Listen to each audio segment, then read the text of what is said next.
Soliham, oliy ma'lumotli bo'lishing shart emas, lekin iymoning oliy bo'lishini xohlayman.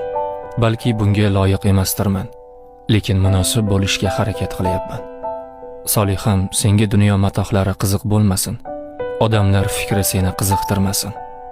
Sening darding to'y-hasham, orzu-havas bo'lmasin. Aksincha, xayoling oilamizdagi islomiy muhit haqida ko'proq o'ylasin.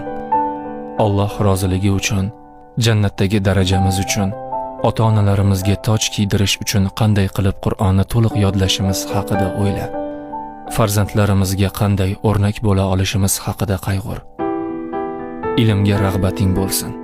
Sen kitob o'qishni sevginki, men senga kutubxona qurib beray.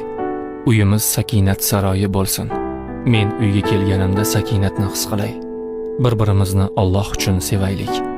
Birga Robbimizga hamdlar aytaylik. Go'zal muhabbatimiz bo'lsin. Birga qaraylik. Soliham, bir kun bu dunyoni tark etamiz.